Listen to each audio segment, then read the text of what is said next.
to the chat on Newsday Amarillo and News Channel 10-2. I'm David Lovejoy. Hello, everybody. I'm Rhonda Lawnert. And I'm Chuckalicious Chuck Williams. And today we sit down with a good friend of ours, ActionCOACH. Everybody needs a plan. Everybody needs sometimes some guidance, especially in the business world where that landscape is a little rocky. And Rory Shepard comes in with some common sense advice and an idea on how you can help improve your bottom line. Now, Rory, welcome. How are you doing this morning? Doing great, David. Good to be with you. Good to see you. Good to see you. Go right ahead, Chuck. You've got the subject today. Rory, family businesses, they're at the heart of the community. Ain't no question about it. On average, what is the amount of family businesses in the United States?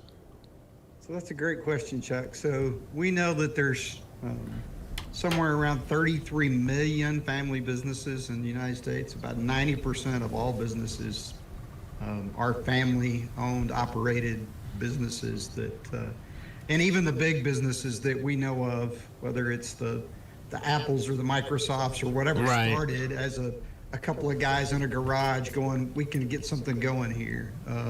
Hewlett-Packard is one of those famous ones of those, right? And so I think all business starts that way. It's kind of what happens after that, that it may grow to something very, very large.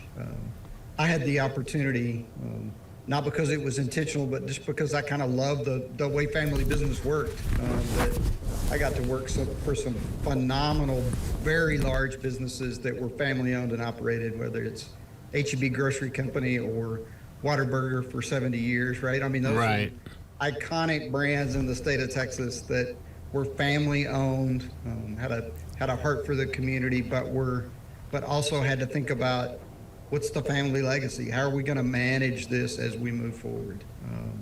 So I think there's a special place in my heart for families that are willing to stay in business long enough to make it to that spot where we're talking about legacy. Roy, you speak of legacy, and probably one of the biggest hurdles a family-owned business has is transitioning to the next generation, is going from maybe they want to step aside or maybe they want to retire or whatever. Why is that such a hard a situation for our family-owned businesses, the evolution or the succession of it? Yeah, I think part of it is, if you grow up as a kid in that family business, you watch it what your parents did and you say, yeah, I'm not doing that, right? I mean, those people are crazy. But I think the other piece is family. I mean, just think about, learning anything from your parents. It's very, very hard. There's some great research that's out there, from the Bowen Institute, the family business theory or family theory, that I can learn from my grandparents or my great-grandparents, but learning from my parents is really hard. And so that going from generation one to generation two, only about 50% of businesses make that transition. Whoa.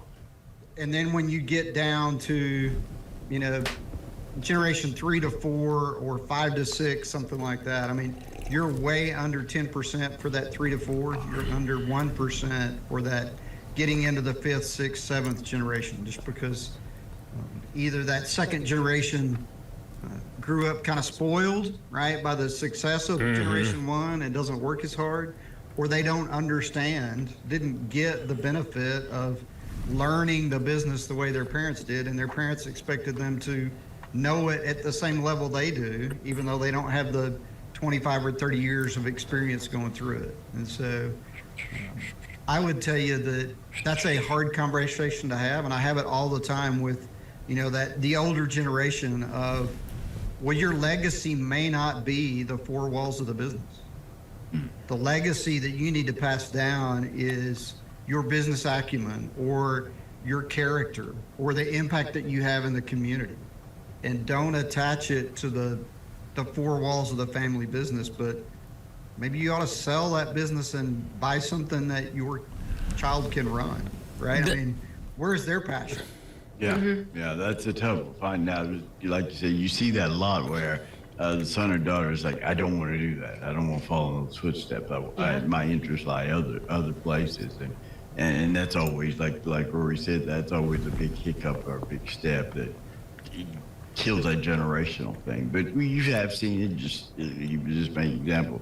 There have been other people who came in and bought the name or what the Right. tradition was, what the Right. legacy is. Yeah. But the thing is, it's not about your location. That's the small part of your legacy. It's just Right. where- Yeah. Yeah. And I would say, I mean, done right. I mean, you can transition from not running the business, but to just owning the business and hiring, somebody that's competent, that loves that business, that runs the business for you. It gets a little more complicated, right? You've got the family kind of entity that you have to manage. You've got the business that you have to manage. You've got a board of directors, and families need to be in that. But there are successful businesses all over that have made those transitions. And it does not mean that your child has to be the CEO and the head plumber, right? I mean, that may not be what they need to be in that next generation. I think of the hub and Howard Smith and his family running that for years. I think of legacy, and it wasn't. The building was iconic where it was located at downtown, where it was at in Sunset Center. But I think the idea of the service that you received and just the customer experience stands out more to me than the location. And that's the biggest difference in getting to understand your legacy is bigger than where you're at physically right now. And you said that's a tough thing. You hate to see when a family business has to transition and you can see it lose a step a little bit, or there's not a clear defined mission anymore. Right. You see that happen a lot. And so I've got a client down in Lubbock right now that we're working through that generation 3 to generation 4 transition. And we're talking, and so in the room every time with the father and the son saying, to make this work, what do we have to do? And they're on opposite ends of the spectrum, right? Right.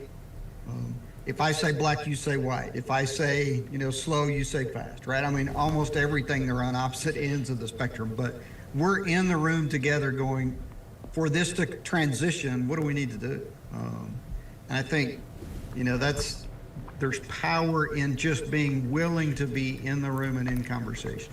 To have that conversation. When we come back, we're going to talk about one of the biggest things that's the difference between, let's say, a chain or a franchise business and a family-owned business is the giving back. How to give back to community. Sometimes we have to jump through a lot of hoops to get that national chain to sponsor this or do that. We'll talk more with Action Coach Rory Shepard right here on The Chat on Newsday Amarillo and News Channel 10-2.